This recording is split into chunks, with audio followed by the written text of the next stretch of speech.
Hello students, my name is Geetanjali Andheria. Welcome to step up academy. याद रखिए, परिश्रम सफलता की कुंजी है। इसी वाक्य के साथ आज हम पढ़ने वाले हैं हिंदी विषय में कक्षा 9वीं की पूरक पुस्तक जिसका नाम है कृतिका। कृतिका का आज हम पढ़ने वाले हैं पाठ 1 और पाठ 1 है इस जल प्रलय में।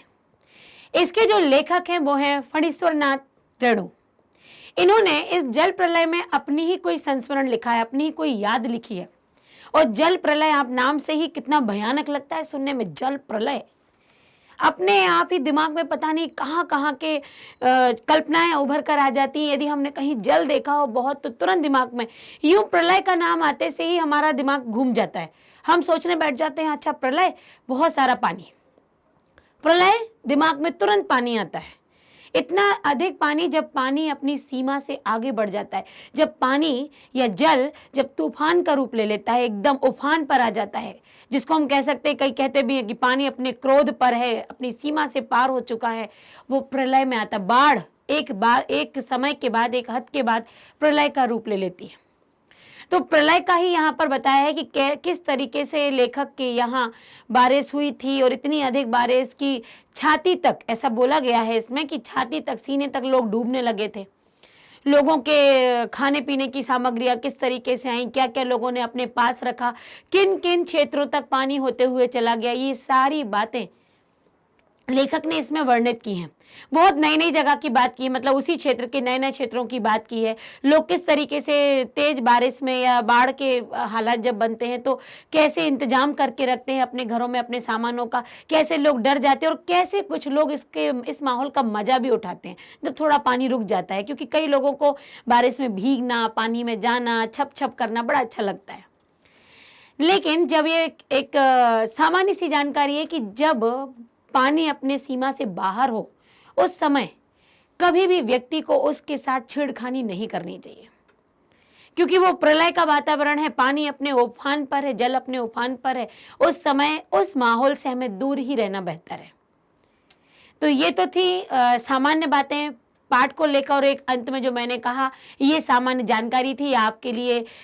एक सावधानी ही कहेंगे कि पानी से, इस माहौल में पानी से दूर रहना चाहिए जब वह प्रलय के कगार पर हो, या यूं कहें तो बाढ़ अपनी सीमा से और आगे बढ़ चुकी हो। अब आते हैं रेणु जी की लिखे हुए इस पाठ की तरफ कि क्या कहा गया है। तो ये जो पाठ है ये आपकी बिल्कुल किताब से है। मैंने कुछ भी ऐसा काटा छाटा नहीं है कि आपको समझ में ना आ पाए, क्योंकि मैं जैसा कि अपने हर वीडियो में कहती हूं कि पाठ को पढ़ेंगे तो याद रहेगा, पाठ समझ लेंगे तो प्रश्नों के उत्तर आसान हो जाएंगे, पाठ पढ़ लेंगे तो कहीं से भी यदि प्रश्न पूछा जाए तो हम हड़बड़ाएंगे नहीं।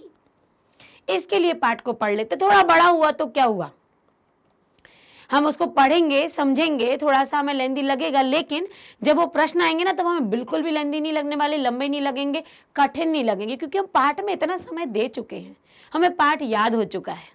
तो ज्यादा बातें ना करते हुए हम आगे बढ़ते हैं कि क्या कह रहे हैं लेखक। मेरा गांव ऐसे इलाके में है, उन्होंने पहले अपनी चर्चा छेड़ दी है कि मेरा गांव ऐसे इलाके में है जहां हर साल पश्चिम, पूरब, दक्षिण की कोसी, पनार, महानंदा और गंगा की बाढ़ से पीड़ित प्राणियों के समूह आकर पनाह लेते हैं। पनाह लेना मतलब आश्रय लेना, शरण लेना। सो शरण लेते हैं कहाँ पर? ऐसे गांव में लेखक के जहां पर ये सारी कोसी, पनार, महानंदा और गंगा से जो पीड़ित हो जाते हैं, बाढ़ से पीड़ित, तब यहाँ आकर वो लोग रहते हैं।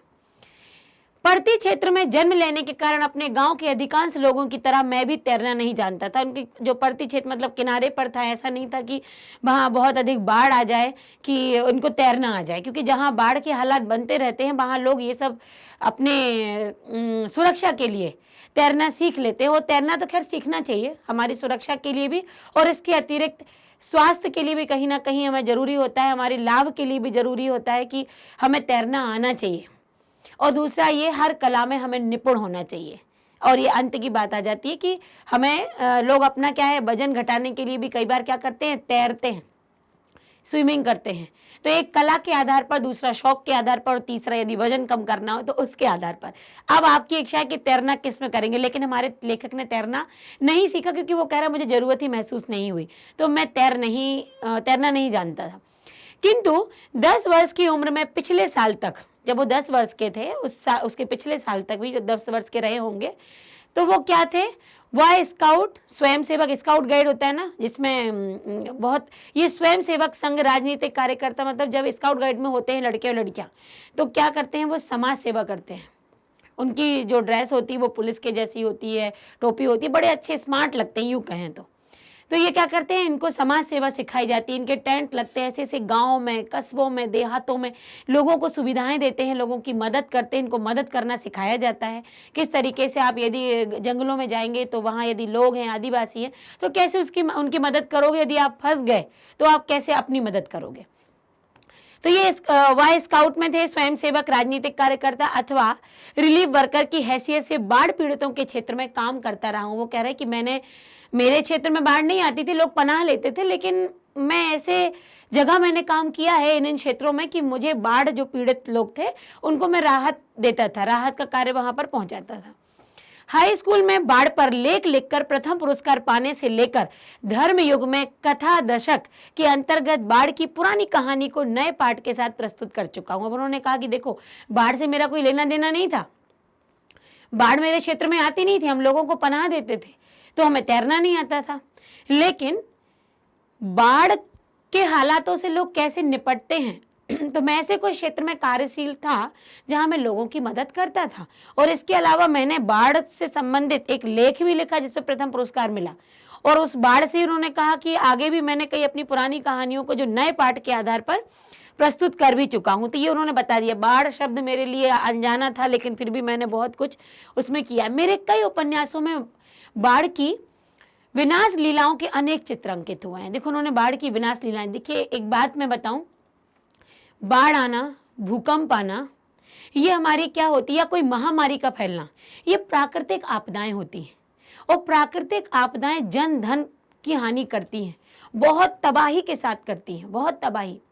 तो वो कह रहे हैं कि बाढ़ की मैंने ऐसे कई अपने उपन्यास लिखे हैं जहां बाढ़ की विनाश लीला, कि बाढ़ आई है तो किस तरीके से लोगों के घर उजड़े हैं, लोग बह गए हैं, लोग बीमार। बाढ़, देखिए जब बाढ़ समाप्ति पर होती है ना, तब भी बहुत सारी बीमारियां छोड़ जाती है। वो हैजा, मलेरिया जैसी बीमारियां बाढ़ के बाद लोगों को सहन करनी पड़ती हैं।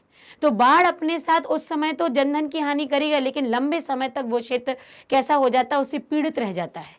तो उन्होंने जो विनाश लीला बाढ़ की बताई, वो कह रहे हैं मैंने कई उपन्यासों में इसको अंकित किया है, चित्रित किया है।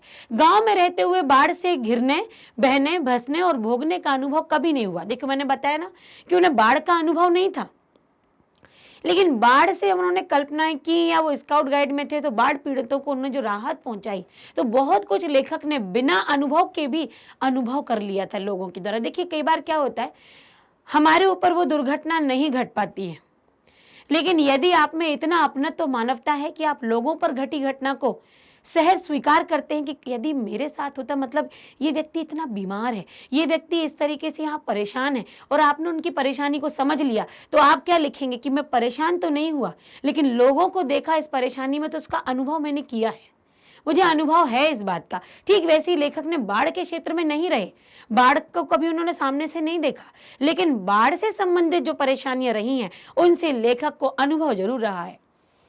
वह तो पटना शहर में सन 1967 मतलब 1967 में ही हुआ, जब 18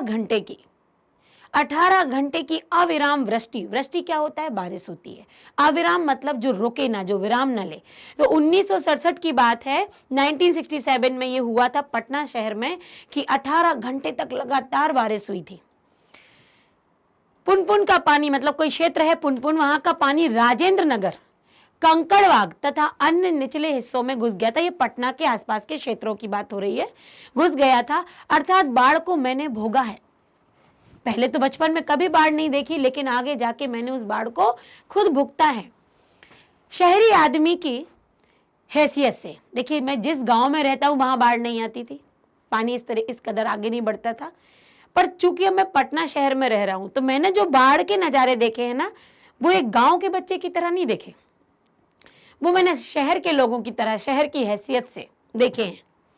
इसलिए इस बार जब बाढ़ का पानी प्रवेश करने लगा, पटना का पश्चिमी इलाका छाती भर मतलब सीने तक। देखिए आप कुछ यहाँ क्या देखेंगे, ऐसे क्षेत्रीय भाषा के शब्दों को देखेंगे जिन्हें आप मानक हिंदी में वैसा नहीं लिखते हो, पर आपको यहाँ पुस्तक में मिला है, यहाँ पाठ में मिला है देखने को। तो ये मत समझिएगा कि ये गलत है, नहीं। क्षेत्रीय भाषा में कुछ शब्दों में ऐसा अंतर आता है, शाह सा में अंतर आता है, बा में और वा में अंतर आता है, चा और ये शाह में भी कई जगह शाह और चा में भी बहुत अंतर होता है, ड़ न में भी होता है। तो ध्यान रखिएगा कि यहाँ पर क्षेत्रीय भाषा का बहुत अधिक प्रयोग है। तो निचले हिस्सों में पानी भर गया, बाढ़ को मैंने भोगा नहीं पर शहरी हैसियत से देखा, ये मैंने अभी पढ़ा। इसलिए इस बार बाढ़ का पानी प्रवेश करने लगा। तब कितना प्रवेश कर गया? पश्चिमी इलाका छाती भर मतलब सीने तक पानी में डूब गया। तो हम घर में क्या लाए? देखिए जब बारिश का मौसम होता है और तेज बारिश होने लगती, चलिए हमारे यहाँ बाढ़ नहीं आती है, पर हम देख रहे हैं कि 7-8 घंटे से पानी बरसे जा रहा है, रुक ही नहीं रहा। तो जैसे ही बारिश रुकती है तो क्या करते हैं लोग? बाजारों की तरफ भागते हैं और वो क्या करते हैं? अपना सामान थोड़ा सा इकट्ठा करते हैं। जैसे उन्हें सब्जी लेने जाना है तो वो थोड़ी ज़्यादा लेकर आ जाएंगे, उन्हें यदि किराने का कोई सामान लेने जाना तो ज़्यादा, क्योंकि बारिश का अंदाजा नहीं है ये कब फिर तेज बरस जाए और कब फिर रुके ही ना। तो वो दवाइयों से लेकर, घर के सामान से लेकर, ईंधन से लेकर, मतलब गैस सिलेंडर भी जमा कर लेते हैं, जो भी ईंधन का सामान आप उपयोग करते हैं वो भी आप रख लेते हैं कि ऐसा ना हो कि कोई परेशानी आ जाए और हम निकल ही ना पाएँ। हम लाइट का भी इंतजाम करके रखते हैं, क्योंकि बारिश होती है तो लाइट का जाना स्वाभाविक होता है। तो ये कुछ सामान आप अपनी ज़िंदगी से मेल खाइए तो आपको पता लगेगा कि लेखक ने भी क्या क्या जोड़ा होगा। तो अब घर में ईंधन, आलू, अब आलू एक ऐसा सब्जी है जो सबके साथ मिल जाती है। आलू लाओ तो लोग कह देते हैं अच्छा आलू है ना, अब फिर कोई अगर कोई सब्जी नहीं है तो हम काम चला लेंगे, हम आलू को नए नए प्रकार से बना लेंगे, हम कोई डिश बना सकते हैं। तो यहाँ लेखक ने भी देखो एक सबसे बेहतरीन और सबके साथ मिक्स होने वाली एक कॉमन सब्जी का यहाँ पर बात की है। ईंधन, आलू, मोमबत्ती, दिया सलाई, पीने का पानी, कंपोज की गोलियां जमा कर बैठ गए और प्रतीक्षा करने लगे। तो यहाँ पर देखो ईंधन लिया, ईंधन में सिलेंडर जो भी आप व्यक्ति वो इस्तेमाल करता हो उस समय, आलू, मोमबत्ती, दिया सलाई मतलब माचिस, पीने का पानी और कंपोज की गोलियां जमा कर बैठ गए। कंपोज की गोलियां मतलब कुछ ऐसी पाचक वाली, तो वो गोलियां वो बैठ गए और प्रतीक्षा करने लगे। देखिए जब बारिश का मौसम होता है ना, तो बारिश के मौसम में व्यक्ति की पाचन क्रिया भी उतनी अच्छी नहीं होती, उसे कुछ ऐसी दवाइयाँ रखनी पड़ती हैं।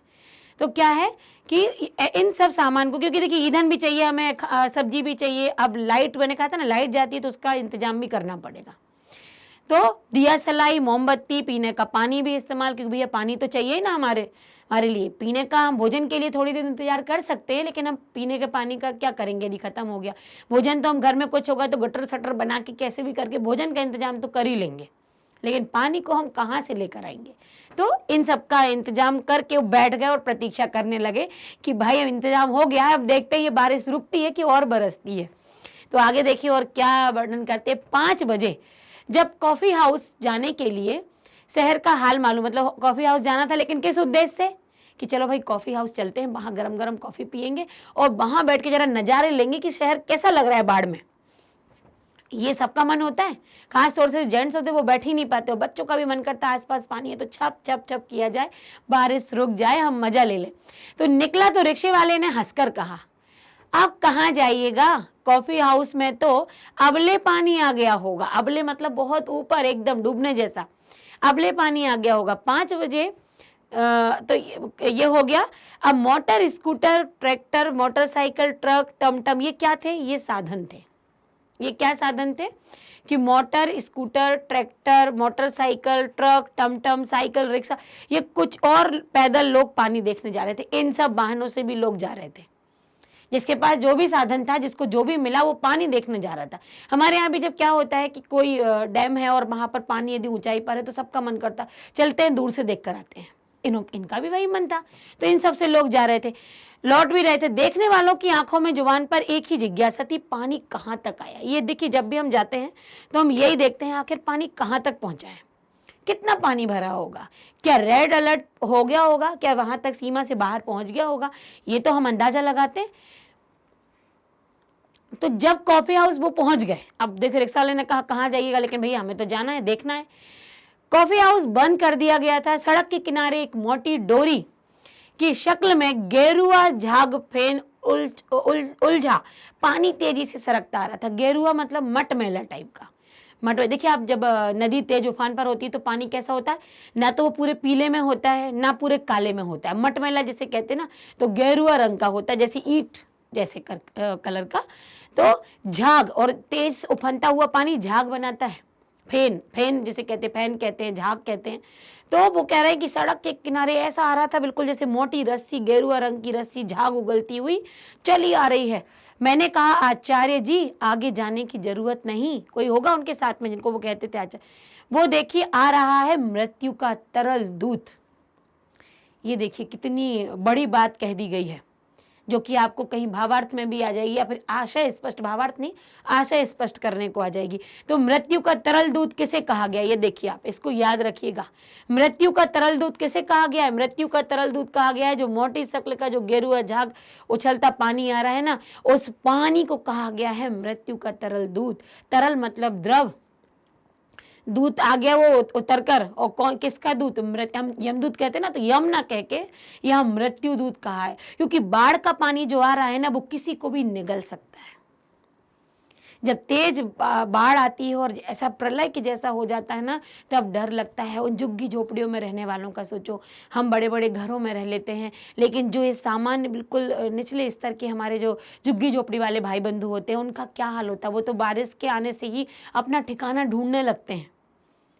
तो ये उनके लिए तो हम यही कहेंगे ना कि ऐसे ही उनको लगता होगा जैसे एक मृत्यु दूत चला आ रहा है। तो एक संज्ञा दे दी है, क्योंकि उसको देखकर वो नहीं, हम भी डर जाते हैं। ये बारिश मतलब पानी कहीं यदि उफान पर हो तो व्यक्ति डर जाता है, पानी डरा देता है। तो यहाँ पर मृत्यु का तरल दूत कहा है कि ये झाग जो फैन उगलता हुआ चला रहा था। रिक्शा मोड़कर हम अप्सरा सिनेमा शो बंद मतलब जो सिनेमा हॉल के बगल से गांधी मैदान की ओर चल पड़े। देखिए उन्होंने वो पटना क्षेत्र के आपको कितने सारे दर्शन कराए कि वो अप्सरा सिनेमा हॉल से के बगल से निकलकर कहाँ चले गए? गांधी मैदान की ओर चले। पैलेस होटल और इंडियन एयरलाइंस दफ्तर के सामने पानी भर गया था, यहाँ भी पानी भरा था। पानी की तेज धारा पर लाल हरे नियन विज्ञापनों की परछाइयां सैकड़ों रंगीन सांपों की सृष्टि कर रही थी। यहाँ पर कुछ बात उन्होंने इस तरीके की कही है कि विज्ञापनों की परछाइयां मतलब पानी की तेज धारा में लाल हरे नियन मतलब ऐसे विज्ञापन, न्यूज चलती रहती है, लोग बोलते रहते हैं, तो सैकड़ों रंगीन सांपों की सृष्टि कर रही थी। मतलब कई प्रकार की विज्ञापन जैसे निकलते हैं, इस प्रकार की कई समाचार इधर उधर फैल रहे थे। गांधी मैदान की रेलिंग के सहारे हजारों लोग खड़े देख रहे थे। गांधी मैदान में रेलिंग लगी होगी तो हजारों लोग किसका नजारा देख रहे थे? उस पानी का नजारा देख रहे थे। अब देखिए शाम के 7:30 बज चुके थे। आकाशवाणी के पटना केंद्र से स्थानीय समाचार प्रसारित हो रहा था। देखिए जब भी घटना घट गई, माहौल शांत हुआ, तो क्या हो गया? लोग टीवी के सामने समाचार सुनने के लिए बैठ जाते हैं। टीवी नहीं होता है उस समय, यदि हम रेडियो रहा होगा, कहीं कहीं टीवी रही होगी, तो रेडियो में समाचार, और लोगों को कहाँ मजा आता है समाचार सुनने में? जहाँ लोगों का झुंड बैठा हो। घर में तो वो सुनेंगे, लेकिन थोड़ी देर को बाहर निकलते हैं, फिर मित्रों के साथ बैठकर देखते हैं, जरा समाचार का और मजा लेते हैं और अलग अलग बातें निकल कर आती हैं। तो ऐसा ही लेखक देखिए शाम के 7:30 बज चुके, आकाशवाणी के पटना केंद्र से समाचार प्रसारित हो रहा था। पान की दुकानों के सामने खड़े लोग चुपचाप उत्कर्ण होकर सुन रहे थे। उत्कर्ण मतलब उनके जो कान थे ना वो उत्साहित थे कि और वहां पर किसकी जमघट लगा हुआ था? लोगों का। और पान की दुकानों पर लगा हुआ था और कहीं नहीं, सब बंद ही था। पानी हमारे स्टूडियो की सीढ़ियों तक पहुंच चुका है और किसी भी क्षण स्टूडियो में आ सकता है, ऐसा वो बता रहे थे। जो आकाशवाणी केंद्र से जो प्रसारित हो रही थी समाचार, तो वहां बताया जा रहा था कि भाई मेरे स्टूडियो तक पानी आ गया है और कभी भी अंदर आ सकता है वो पानी। समाचार दिल दहलाने वाला था। अब जब समाचार बताने वाला यही कह रहा है कि भैया हमारे यहाँ भी आने वाला है, तो वो समाचार दिल दहलाने वाला मतलब दिल को झकझोर देने वाला, एकदम डराने वाला। कलेजा धड़क उठा, कलेजा दिल धड़क उठा एकदम। मित्र के चेहरे पर भी आतंक की, आतंक मतलब डर की कई रेखाएं थी। एकदम चेहरा डरावना सा हो गया, ओ क्या होगा अब। किंतु हम तुरंत ही सहज हो गए, तुरंत ही हम थोड़े से नॉर्मल हो गए, सहज हो गए। यानी चेहरे पर चेष्टा करके सहजता ले आए। पहले तो दिखाई पानी, और फिर हम नॉर्मल हो गए, अच्छा ठीक, क्योंकि हमारे चारों ओर कहीं कोई परेशान नजर नहीं आ रहा था। अब लेखक ये क्यों दिखा रहे थे? भाई हम ही क्यों डर के दिखाएं कि हम पानी से डरे हुए हैं? क्योंकि लेखक ने कभी बाढ़ नहीं देखी थी, तो वो तो वैसे भी डरे हुए थे। लेकिन जब उन्होंने देखा इधर उधर, अरे भाई ये लोग तो नहीं डरे हुए हैं, तो मैं क्यों डरूं, तो वो डरने के बाद अपने चेहरे पर क्या लेकर आ गए, एक शालीनता का भाव। मुझे भी डर नहीं लगता है, मैं भी नहीं डरा हुआ हूँ।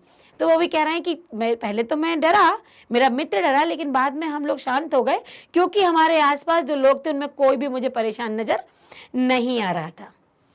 पानी देखकर लौटते हुए लोग आम दिनों की तरह हंस बोल रहे थे, नॉर्मल हो गए थे। देखिए लोगों का क्या है, एक बात यहां बोलूं तो आशा से दुनिया है, उम्मीद से ये संसार है। उम्मीद है संसार है, हमारे सामने कितनी भी परेशानियां आ जाती हैं, उन परेशानियों को यदि आप परेशानी समझ कर लेते हैं और अपने चेहरे पर, अपने दिमाग में एक जोर डाल लेते हैं, तो वो परेशानी और बढ़ जाती है। लेकिन जब आने वाली परेशानियों को आप समझ लेते हैं और उसको समझकर आप सहज होकर उसे स्वीकार कर लेते हैं, उस समय वो परेशानियां बहुत बड़ी नहीं लगती हैं। ऐसा लगता है कि ठीक है, ये बादल भी छट जाएंगे। तो ऐसा ही लोगों ने किया, थोड़ी देर में लोग नॉर्मल हो गए। ठीक है, अब पानी भरा है, धीरे धीरे छट जाएगा।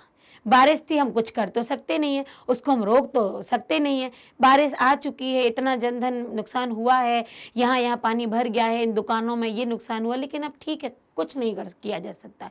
ईश्वर की जो आपदा है, या यूं कहें प्राकृतिक जो प्रकृति की आपदा है, इसका मानव इससे कुछ नहीं कर सकता, उसे वो आपदा सहन करनी ही पड़ती है। तो बस वही, उस आपदा को उसने सहज भाव में लिया कि अब ठीक है, जो होगा वो तो हमें भुगतना पड़ेगा।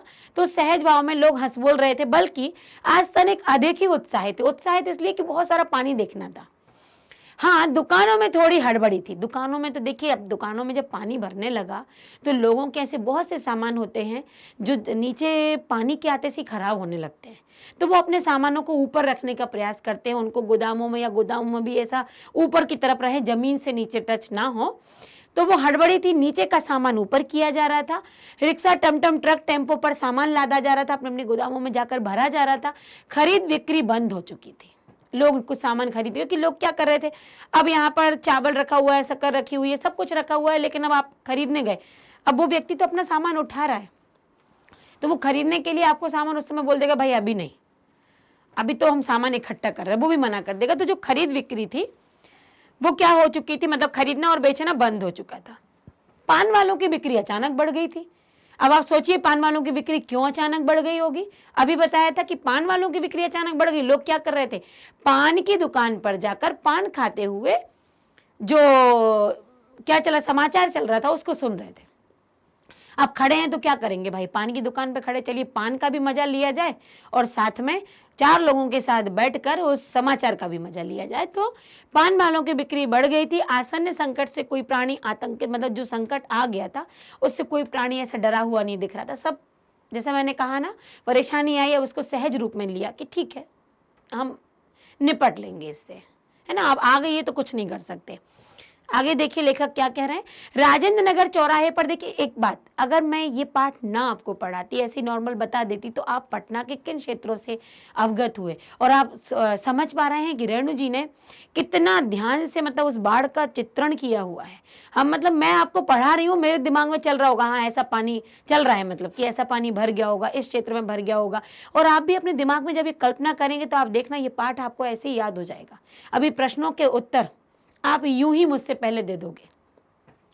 तो राजेंद्र नगर चौराहे पर मैगजीन कॉर्नर की आखिरी सीढ़ियों पर पत्रिकाएं पूर्ववत बिछी हुई थी। राजेंद्र चौराहे पर कॉर्नर पर एक मैगजीन की दुकान होगी जहां पर पत्रिकाएं आराम से बिछी हुई थी। वहां ज्यादा संकट की बात नहीं थी, या यूं कहें वहां तक पानी ना पहुंचा होगा उतना। सोचा एक सप्ताह की खुराक, देखिए क्या होता है यहाँ, खुराक किसके लिए कहा गया। जो लेखक कवि होते हैं ना, लेखक होते हैं, कवि होते हैं, तो लेखक की इन लोगों की आदत बड़ी होती है पढ़ने की।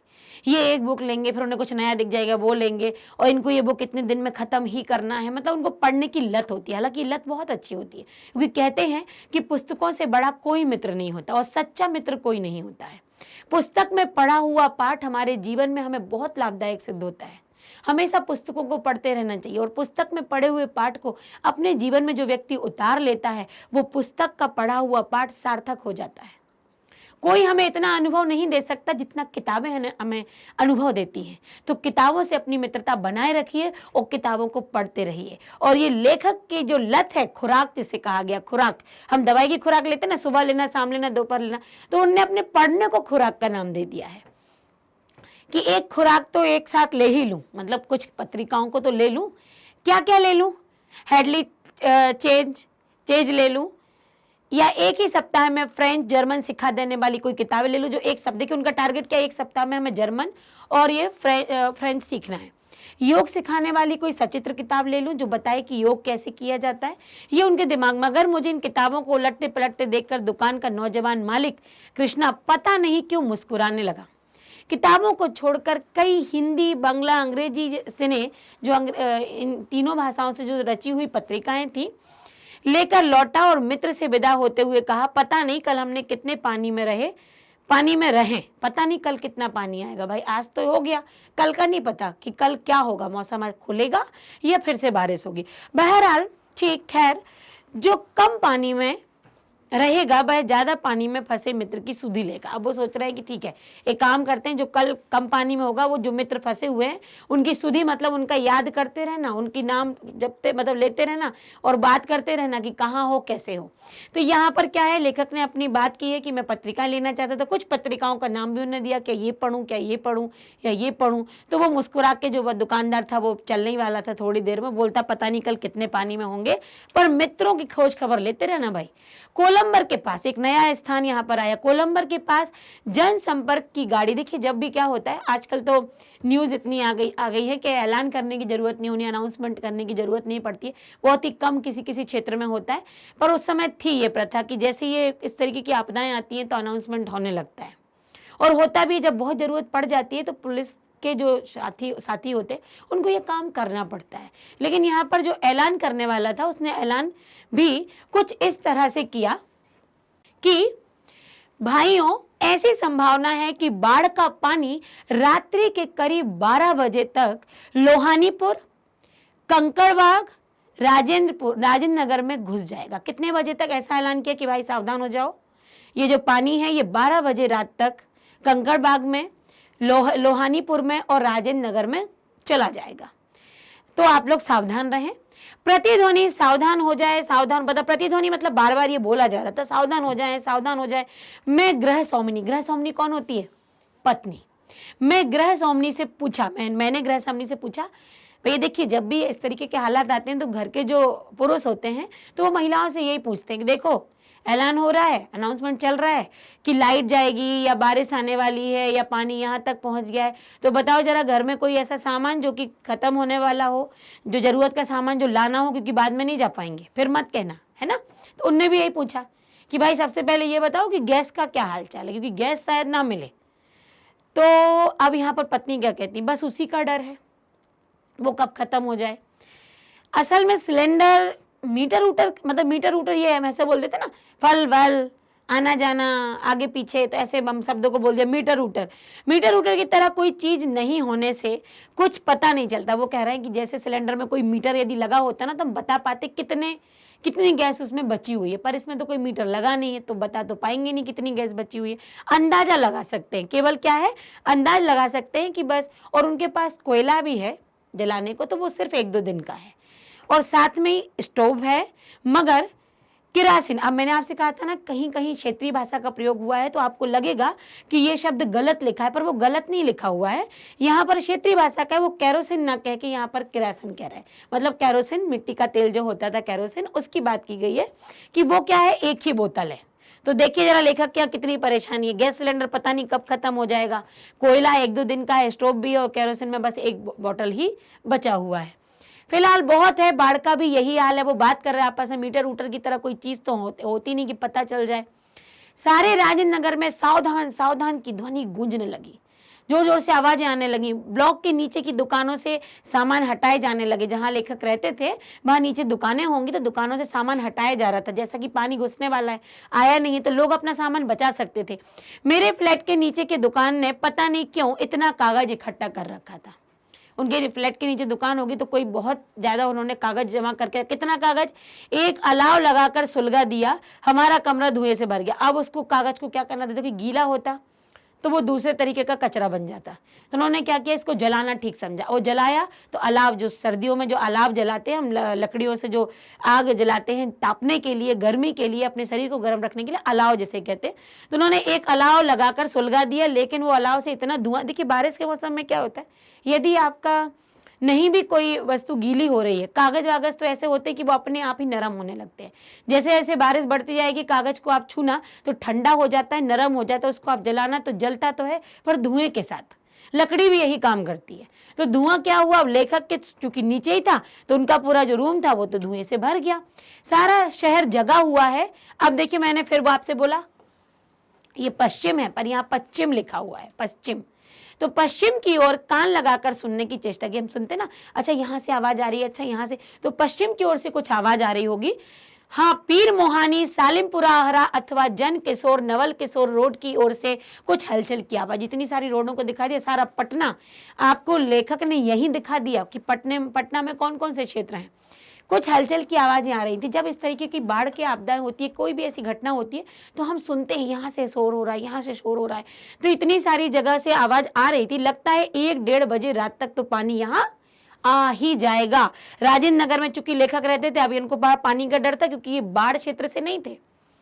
1947 1947 मनिहारी, मतलब पूर्णिया कटिहार जिला की बात की हो रही है, के इलाके में गुरुजी सतीनाथ भादोड़ी, जिनका नाम स्वर्गीय सतीनाथ भादोड़ी की बात हो रही है, गुरुजी के साथ गंगा मैया की बाढ़ से पीड़ित क्षेत्र में, अब ये अब स्वर्गीय लगा हुआ है लेकिन जब उस समय उनके साथ रहे होंगे तो एक समय की वो बात करते, इसी बाढ़ को सुनते समझते उनको अपनी पुरानी याद आ जाती है। 67 की तो ये बात कर रहे थे, पर 47 में क्या हुआ था कि उनके जो भादोड़ी गुरुजी सतीनाथ भादोड़ी जी थे, वो गंगा मैया की बाढ़ से पीड़ित क्षेत्र में वो नाव से लोगों की क्या करने गए, मदद करने के लिए जा रहे थे। चारों ओर पानी पानी था, एक द्वीप जैसा बालूचर दिखाई पड़ा, मतलब द्वीप पानी था पर एक उठा हुआ हिस्से को द्वीप कहते हैं, टापू भी कहते हैं। हमने कहा वहां चलकर जरा चहलकदमी करके टांगे सीधी कर लें। चहलकदमी मतलब थोड़ा सा हम चलते हैं और वहां जाके थोड़ी देर बैठते हैं, पैरों को जरा सीधा कर लेते हैं, भादोड़ी जी कहते हैं। अब भादोड़ी जी क्या कहते हैं, किंतु सावधान, ऐसी जगहों पर कदम रखने से पहले यह मत भूलना कि तुमसे पहले ही वहां तरह तरह के प्राणी शरण ले चुके हैं, शरणार्थी रह चुके हैं। देखिए टापू है, चारों ओर से पानी से घिरा हुआ है वो द्वीप, तो आप तो जा ही रहे हो, आराम से पैर फैला के बैठने वाले हो, पर ऐसा निश्चित है कि आपसे पहले कई प्राणी अलग अलग प्रकार के जीव जंतु आ चुके होंगे। डरा दिया भादोड़ी जी ने, यहाँ पर मौजूद मिलेंगे जो पहले से शरण ले चुके हैं, जिनने अपना स्थान बना लिया है वहां पर। कौन होंगे, सचमुच चींटे से लेकर सांप, बिच्छू और लोमड़ी सियार तक यहाँ पनाह ले रहे थे।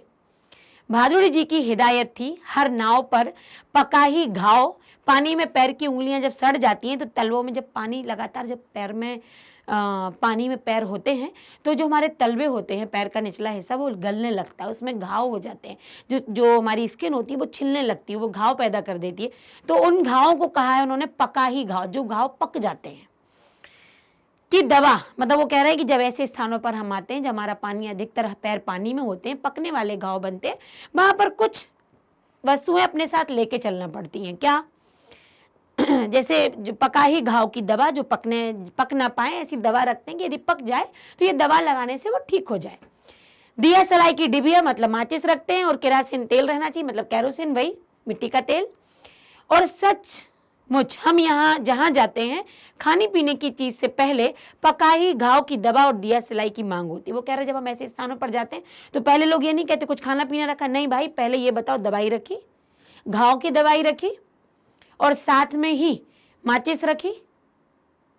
क्योंकि ठीक है आप ऐसे स्थानों पर जा रहे हैं, खाने पीने का सामान तो रखते हैं, पर ये छोटी छोटी चीजें हम भूल जाते हैं जो उन स्थानों पर बहुत काम में आती है। तो ये यहाँ पर भादोड़ी जी ने बहुत हमें एक बात भी बताई है। देखिए जब भी लेखक लिखता है तो अपनी जानकारी देकर ना अपना अनुभव व्यक्त करता है आपसे, और जब अनुभव व्यक्त करता है तो बहुत सारी बातें हमें सिखा देता है, क्योंकि व्यक्ति का अनुभव कभी भी बेकार नहीं जाता। और अनुभवी व्यक्ति से बात करके, उसको सुनकर या उसको पढ़कर हमें भी ज्ञान प्राप्त होता है, और जब हमें वो ज्ञान प्राप्त होता है उसको कहते हैं बुद्धिमान्यता। उसमें हम बुद्धिमान बनते हैं। जब हम सिर्फ किताब पढ़कर ही रट लेते हैं वो हम विद्वान तो बन सकते हैं, पर जब हम ये अनुभव ले लेते हैं अपने जीवन में कई प्रकार के, बाढ़ का ले लिया, उन्होंने घाव का ले लिया, कई जगह के क्षेत्रों का ले लिया, और कैसे उससे डील करना है, वो हमें बुद्धिमानी हो जाता है, वहाँ व्यक्ति बुद्धिमान बन जाता है। तो विद्वान के साथ साथ बुद्धिमान बनना भी बहुत जरूरी है। अब तो यहाँ पर देखिए क्या होता है, जब 1947 में तो वो निकले थे, उस स्थान पर टापू पर पहुंचे। अब ठीक 2 साल बाद 1949 में 49 में उस बार महानंदा की बाढ़ से घिरे वापसी थाना के एक गांव में हम पहुंचे। हमारी नाव पर रिलीफ के डॉक्टर साहब थे, गांव के कई बीमारों को नाव पर चढ़ाकर वो उनका इलाज कर रहे थे। वो कैंप में मतलब नाव पर चढ़ाकर कैंप की ओर ले जा रहे थे, जहां उनका कैंप लगा हुआ था इलाज करने के लिए। एक बीमार नौजवान के साथ उनका कुत्ता भी था। अब देखिए कई बार जो हम पालते हैं जानवर, बड़ा लगाव होता है, वो उनको हटने नहीं देते, वो कुत्ते छोड़ने नहीं देते या वो छोड़ना नहीं चाहते। अब वो कुत्ता, अब देखिए कुत्ते की आवाज भी लेखक ने, कल्पना देखिए आप, मतलब जो भी लिखेंगे ना वो बिल्कुल सही लिखेंगे, उसमें आपको डुबा देंगे। तो कह रहे हैं कुई कुई करता हुआ नाव पर चढ़ गया, कुत्ता कुई कुई कर रहा, क्योंकि पानी से निकल रहा ना, तो कुई कुई करता हुआ चढ़ गया। डॉक्टर साहब कुत्ते को देखकर भीषण डर गए। किसी किसी को कुत्ते से डर लगता है, देखिए बहुत से लोगों को लगता है। और वो क्या बोलते हैं, कुक्कर कुक्कर कुक्कर कुक्कर, कुत्ते को बोला ये संस्कृत शब्द है, तो कहते हैं कुकर कुकर कुकर, नहीं भगाओ। बीमार नौजवान छप से पानी में उतर गया, एकदम गिर गया, पानी में उतर गया, मैं नहीं जाऊंगा। अब देखिए उसकी भाषा देखो, हमारा कुकर नहीं जाएगा तो हम हूं ना जाएगा, हमारा कुकर नहीं जाएगा, कुकुर कुकुर कुकर नहीं, यहाँ पे कुकुर, यदि हमारा कुकुर नहीं जाएगा तो हम हूं नहीं जाएगा, मतलब मैं भी नहीं जाऊं, कुत्ता तो मेरा साथ में जाएगा। अब भैया डॉक्टर को तो डर लग रहा था, फिर कुत्ता भी छपाक से पानी में गिर गया, मतलब खड़ा हो गया। उसका कहना क्या था, मेरा मालिक नहीं जाएगा तो हम हूं ना जाएगा, उसने भी बोल दिया। परमान नदी की बाढ़ में डूबे हुए एक मुसहरी, मतलब मुसहरों की बस्ती में हम राहत बांटने गए। जो परमान नदी थी, वहां पर जो बाढ़ पीड़ित लोग थे, वहां पर उस बस्ती में हम राहत के लिए गए। और खबर मिली थी कि वे कई दिनों से मछली और चूहों को झुलसा कर खा रहे थे, उनके पास कोई ऐसा भोजन नहीं था खाने के लिए, तो मछली और चूहों को ही वो मारकर खा रहे थे, किसी तरह जी रहे हैं। किंतु टोले के पास जब हम पहुंचे तो ढोलक और मजीरा की आवाज सुनाई दे रही थी। जब वो उस स्थान पर पहुंच रहे थे तो ढोलक और मजीरा भी बज रहा था। जाकर देखा एक ऊंची जगह मचान बनाकर स्टेज की तरह बनाए गए थे। एक ऊंचे, नीचे तो पानी था, बाढ़ से पीड़ित थे तो जमीन भी गल चुकी थी, और मछली और मतलब तरह तरह के कीड़े मकोड़े भी होते हैं। तो उनने एक मचान, मतलब जो बांस से एक स्टेज जैसा बनाया जाता है, बांस का बना हुआ एक मंच था, उसको क्या कहा गया, मचान। तो वो बना, वहां के लोग बनाए हुए बैठे थे। बलवाही, वहां का जो एक लोक नृत्य होता है, बलवाही नाच हो रहा था। लाल साड़ी पहनकर एक काला कलूटा सा, मतलब एक काले रंग का जो व्यक्ति था, वो उम्र इसमें हाइट में छोटा था, नाटा था, नटुआ। दुल्हन का हाव भाव, मतलब देखिए क्षेत्रीय भाषा का प्रयोग हुआ, नटुआ, काला कलूटा, दुल्हन का वेश धारण किया था, लाल साड़ी पहन के, मतलब कुछ नृत्य करके, कहते ना वो डांस ड्रामा जैसे कह सकते, वैसा वो प्रदर्शन कर रहा था। कैसा प्रदर्शन कर रहा था, वह धानी है, मतलब वो पत्नी है, तो घरनी धानी, मतलब वही घर छोड़कर मायके भागी जा रही है, और उसका घरवाला, मतलब उसका पुरुष, उसका पति उसको मनाकर राह से लौटाने गया है। इस पद के साथ ही ढोलक पर द्रुत ताल, उसी ताल में ताल बज रही थी, गाना बज रहा था। और क्या बज रहा था, धागिड़ धागिड़ गिड़, चौक के चक धुम, चक के चक धुम धुम। इस तरीके का जो लेखक ने क्या है उसकी धुन भी आपको सुनाई है कि किस तरीके का कौन सा नृत्य हो रहा था। ये ध्यान रखिएगा, कुछ कुछ शब्द जो बीच में आए हैं ना, ये बनाते हैं आपके लघुत्री या बस सुने जिसे प्रश्न कहते हैं, जिसको आप ऑप्शनल कहते हैं, ऑप्शन वाले, वो बनाते हैं। तो इनका बलवाही नृत्य और लाल साड़ी पहनकर वो था। तो बलवाही जो नृत्य था यहाँ का लोक नृत्य रहा होगा, उसको वो नाच रहा था। और किसका वेश धारण किया था, एक पत्नी का, जहां पर पति उसको मनाने जा रहा है। कीचड़ पानी में लथपथ भूखे प्यासे नर नारियों के झुंड में मुक्त खिलखिलाहट लहरें लेने लगती है। देखिए सब भूखे प्यासे थे, लेकिन जब हम क्या होता है कि जब हम भूखे प्यासे कुछ भी हों, लेकिन हमारे साथ जब हमारे साथीगण होते हैं, संगीत में वो जादू होता है कि संगीत हमें ना, जब हम परेशान होते हैं और आप गुनगुना कर देखो, आपका मन तृप्त हो जाता है, प्रसन्न हो जाता है। उन्होंने वही कहा, कुछ खेल लेते हैं, कुछ हम जैसे कई ऐसी घटनाएं सामने आती हैं कि बच्चे बीमार हैं या किसी गरीब का बच्चा भूखा है या वो, तो उसकी माँ उसे लोरियां सुनाने लगती है, उसे कहानियां सुनाने लगती है, उसका मन बहलाने लगती है। ठीक वैसा ही यहाँ के लोगों ने किया। अपनी भूख को अपने दिमाग से हटाने के लिए, अपने पेट में तो भूख लगी है लेकिन मन उस तरफ ना ले जाया जाए, तो उन्होंने क्या किया, कीचड़ से लथपथ थे, सने हुए थे, लेकिन फिर भी ताल नृत्य के द्वारा, उस नाटक के द्वारा उनके चेहरे पर क्या आ रही थी, मुस्कुराहट आ रही थी। मुस्कुराहट तो ठीक है, खिलखिलाहट आ रही थी। हम रिलीफ बांटकर, रिलीफ मतलब वही आराम, राहत सामग्री बांटकर ऐसी उन्हें हंसी उन्हें दे सकेंगे क्या? जिस तरीके का वो मन से प्रसन्न होकर हंस रहे थे, क्या वो सामान देकर उन्हें हंसा पाएंगे? क्योंकि ये हंसी उनकी दूसरे ही प्रकार की थी। वो एक दूसरे को साथ लेकर खुद मौज मस्ती में मग्न थे। उस समय उन्हें बिल्कुल ख्याल नहीं था कि हम भूखे हैं, पर सच में वो भूखे ही थे। शास्त्री जी, आप कहाँ हैं? बलवाही नाच की बात उठते ही मुझे अपने परम मित्र भोला शास्त्री की याद हमेशा क्यों आ जाती है। जब लेखक ये लिख रहे थे तो उनको, और जब ये देख रहे थे नृत्य, तो उनको अपने शास्त्री जी की याद आ गई थी, उनके मित्र। उस नृत्य को देखकर उन्हें अक्सर अपने शास्त्री जी, अपने मित्र याद आ जाते थे। यह एक बार 1937 में सिमरवनी शंकरपुर में बाढ़ के समय नाव को लेकर लड़ाई हो गई थी। ये 1937 की बात हो रही, काफी पीछे जा चुके हैं। मैं उस समय बालचर था। बालचर जो स्काउट गाइड होते हैं उनको बालचर कहते हैं हिंदी में। तो ये बालचर थे। कब? 1937 की बात है, जब ये छोटे थे और बाढ़ के समय नाव को लेकर इनमें कुछ लड़ाई हुई थी। गांव के लोग नाव के अभाव में केले के पौधे का बेला बनाकर किसी तरह काम चला रहे थे। नाव नहीं थी तो वो केले के पौधे को किसी तरीके से उसमें तैरा कर वहां से प्रयास कर रहे थे निकलने का। वहीं जमींदार के लड़के नाव पर, हाँ देखिए नाव है नहीं, लड़ाई कैसे हुई थी उन्होंने बताया है कि लोग जो परेशान थे वो केले के उस झाड़ को ही बनाकर, नाव बनाकर ले जा रहे थे। और जो जमींदार का बेटा था वो नाव पर लगा था हारमोनियम बजाने, देखो जरा, तबला के साथ झिंझिर, जल विहार के यहाँ पर झिंझिर कहा है, करने निकले थे। गांव के नौजवानों ने मिलकर उनकी नाव छीन ली, थोड़ी मारपीट भी हुई थी। भैया लोग परेशान हैं और आप गांव मतलब नाव में निकलो, वो भी इतने धूमधाम के साथ। ये तो क्या हो जाता है, कटाक्ष हो जाता है लोगों पर कि हम परेशान हैं, आप गाने गा रहे हो। तो लोगों ने नाव छीनी, मारापीट भी हुई। 1967 में जब पुनपुन का पानी घुस गया था तो नाव, अब देखिए 1967 वापस लेखक ने बात की है कि उस समय जब पुनपुन नगर में, अपन ने पिछला देखा अभी, पुनपुन क्षेत्र में जब पानी घुसा तो क्या हुआ, मतलब पुनपुन का पानी जब राजेंद्र नगर में घुसने वाला था तो वो घुस चुका। और पानी जब घुसा तो नाव पर कुछ सजे धजे युवक, पानी घुसा, लोग मजे ले रहे थे, नाव निकाली ली लोगों ने, नाव पर लोग निकल गए भैया सैर करने के लिए। युवक और युवतियों की टोली किसी फिल्म में देखे हुए ऐसा लग रहा था वो किसी कश्मीर का, मतलब कश्मीर क्षेत्र का आनंद उठाने के लिए नाव लेकर निकल पड़े। युवक थे, युवतियां थी, क्या क्या था जरा देखो। नाव पर स्टोव जल रहा था, केतली चढ़ी हुई थी उस स्टोव पर चाय की, क्योंकि वो मौसम का मजा ले रहे थे। बिस्कुट के डिब्बे खुले हुए थे। एक लड़की प्याले में चम्मच डालकर एक अनोखी अदा से नेस्कैफे के पाउडर को मथ रही थी कि कैसे इसकी कॉफी बनाई जाए। एस्प्रेसो बना रही थी शायद, उस तरीके का जो वहां पर वो पदार्थ, वो तरल जो भी पीने योग्य पेय पदार्थ रहा होगा उसकी बात है। दूसरी लड़की बहुत मनोयोग से, बड़े मनोयोग से, बड़े मन से सचित्र और रंगीन पत्रिका पढ़ रही थी। बड़े आराम से बैठे अपनी पत्रिका पढ़ रही थी, मतलब कुछ नया अंदाज ले रहे थे कि हम कश्मीर की सैर कर रहे हैं, हम कोई पटना में नहीं है, हम राजेंद्र नगर में नहीं है।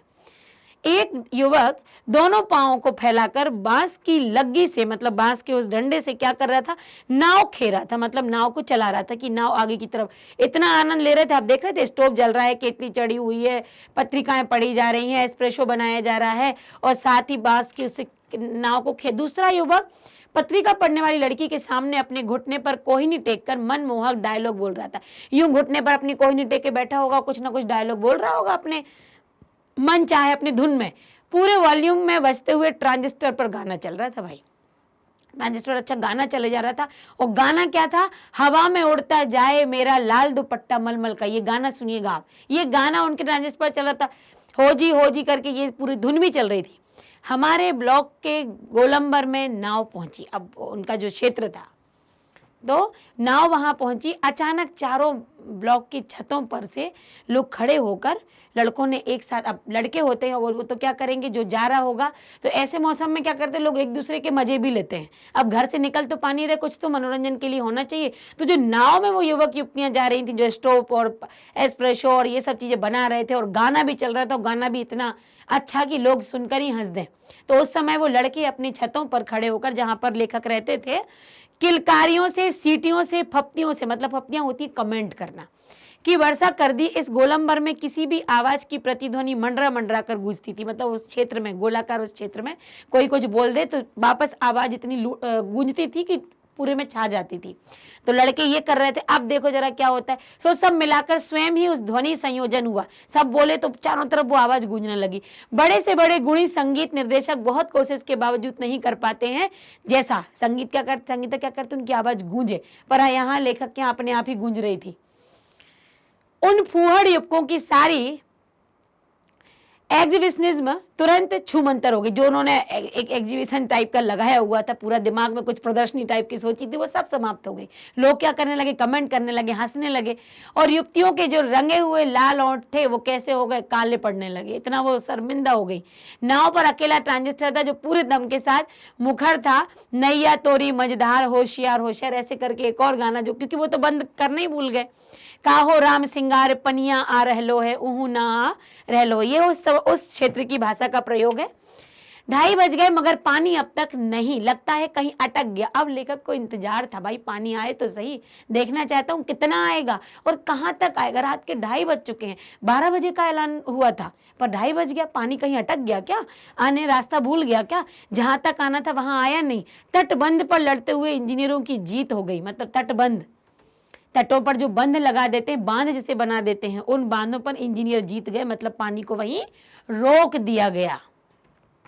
कोई देवी चमत्कार हो गया, नहीं तो पानी कहीं भी जाएगा तो किधर से। अब वो कह रहा है कोई देवी चमत्कार हुआ क्या, पानी निकलेगा तो यहीं से।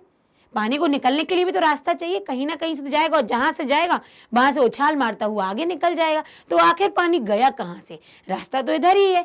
चारों इलाकों के प्राय सभी फ्लैटों की रोशनी जल रही है, बुझ रही है। देखिए जब बारिश होती तो ऐसी होता है, लाइट आती है जाती है, कई बार ऐसी लप लप भी होती है, आ रही है जा रही है, आ रही है जा रही है। तो लगभग सभी फ्लैट्स में यही हो रहा था। सभी जगे हुए थे। कुत्ते रह रहकर सामूहिक रुदन कर रहे थे। अब जो कुत्ते थे अब वो बेचारे कहाँ जाए, तो बीच बीच में वो अपना रुदन चालू कर रहे थे, भौंक रहे थे, और उन्हें राम सिंगार की मंडली डांट कर चुप करा देती थी। मतलब जो राम सिंगार की जो पूरे एक टीम बैठी हुई थी वो डांट देती थी कुत्तों को। मुझे अचानक अपने उन मित्रों और सज्जनों की याद आ गई जो कल, अब इनको कुछ याद आ गई कि भाई कुछ मेरे मित्र निकले हुए थे, वो कहाँ फंसे हैं, मुझे उनसे बात करनी है। Pataliputra colony Shri Krishnapuri boring road के अथाह जल से घिरे हुए हैं, और जितेंद्र जी, विनीता जी, बाबू भैया, इंदिरा जी, पता नहीं ये लोग किस साल में। इनको अपने मित्रों की याद आई जो इस क्षेत्र में घिरे हैं। मैं उनको जरा फोन लगाऊं और पूछूं तो क्या फोन लगेगा। उस समय तो फोन भी नहीं लगता है, और कोई मोबाइल फोन की तो चर्चा नहीं हो रही थी उस समय तो आपके टेलीफोन ही रहे होंगे। घुमा घुमा कर उनको जब फोन लगाया जा रहा, चोंगा उठा के, वो दूसरे तरह के थे चोंगा, बहुत देर तक कई नंबर डायल किए, उधर सन्नाटा और कोई आवाज, मतलब वो कह रहे हैं टुंग फुंग भी कुछ आवाज ही नहीं आ रही थी। सारे फोन सन्नाटे पर थे, क्योंकि इतनी देर बाद हमें कई बार आ जाती है अपने परिजनों की याद, वहां बारिश हो रही है नहीं, तो उनको भी याद आ गया। अब वो क्या हुआ, 2:30 तो बज गया, ज्यादा समय हो गया, बिस्तर पर करवट लिए, इधर उधर करवट लेते रहे। पर आप बताइए क्या उनको ये नींद आई होगी इस ऐसे मौसम में, जब ये हो कि पानी अंदर घुसने वाला है कॉलोनी में, तो क्या नींद आएगी।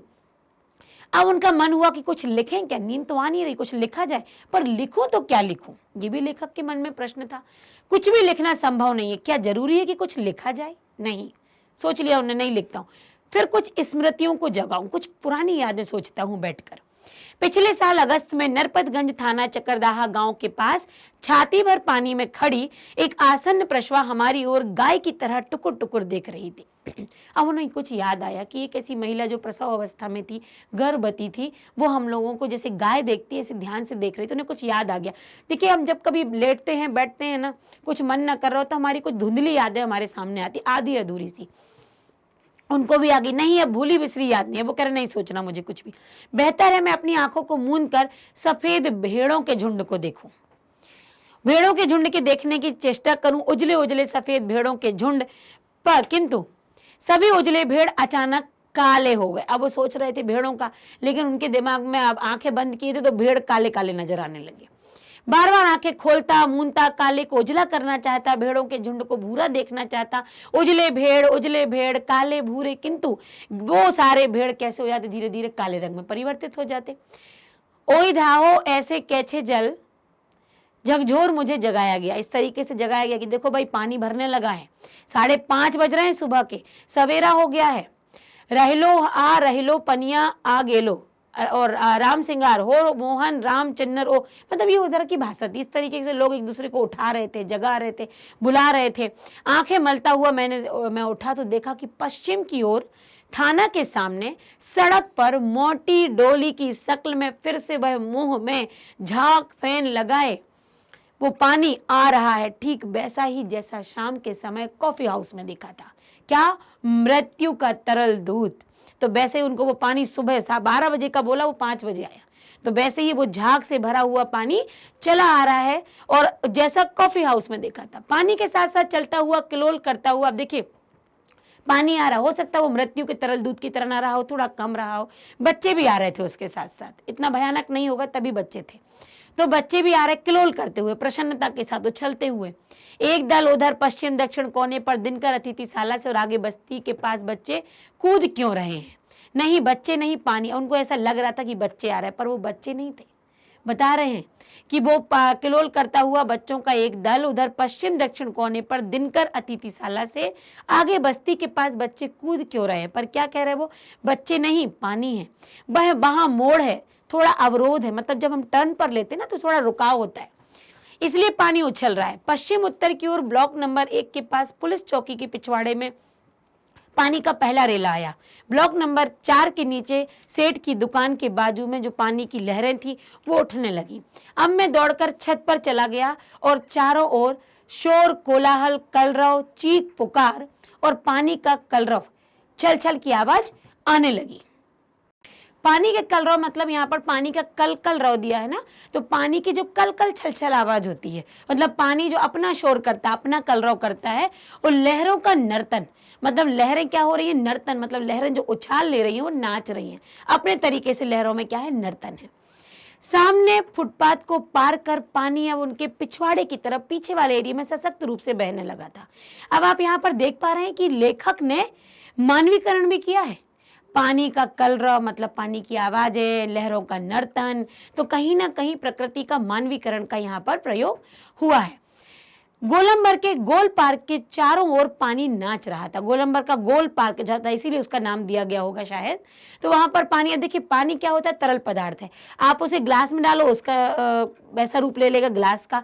आप उसे किसी मटके में डालो, उसका रूप ले लेगा। आप किसी छोटी सी बोतल में रखो, उसका रूप ले लेगा। आप किसी फैले हुए बर्तन थाली में फैलाओ, उसका रूप ले लेगा। तो क्या हुआ? गोल क्षेत्र में था, इसलिए पानी भी कैसा था? गोल के जैसा पूरा भरा हुआ था।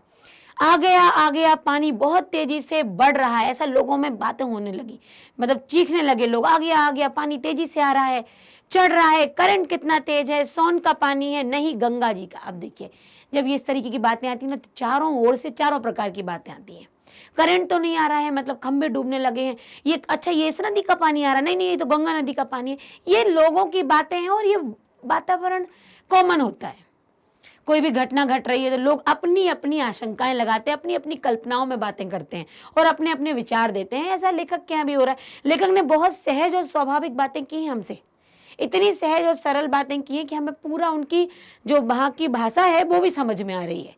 तो इतना सरल लेखनी, इतनी सहज लेखनी और हम सभी से मिलती जुलती लेखनी है रेणु जी की। सामने की दीवार की ईंटें जल्दी जल्दी डूबती जा रही थी, मतलब इतनी तेज से पानी जा रहा था कि जो ईंटें थी, मतलब जो दीवार थी उसकी ईंटें डूबना, मतलब उतनी उतनी दीवार वहां पर डूबती जा रही थी। बिजली के खंभों का काला हिस्सा डूब चुका था। ताड़ के पेड़ का तना क्रमशः डूबता है, ताड़ का पेड़ होगा उसका तना मोटा हिस्सा भी कैसा हो रहा था? क्रम से डूब रहा था। अभी यदि मेरे पास, अब लेखक के मन में एक बात आई कि यदि मेरे पास कोई मूवी कैमरा होता जिसमें मैं पूरा कैच कर लेता तो मैं उसको कर लेता, कैच कर लेता। एक टेप रिकॉर्डर होता।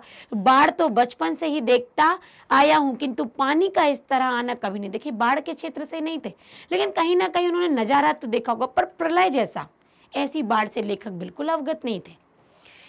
अच्छा हुआ जो रात में नहीं आया, नहीं तो भय के मारे न जाने क्या हाल होता है। देखिए रात्रि में ऐसी घटनाएं जब घटती है ना तो हम ज़्यादा डर जाते हैं। एक तो रात्रि का अंधेरा, रात में हमारा कोई सहारा नहीं, उस समय हम डर जाते हैं। और यही जो हलचल जब दिन में होती ना तो हमें लोग सामने देखते हैं, हमारा हौसला बढ़ जाता है, हम परेशान नहीं होते हैं।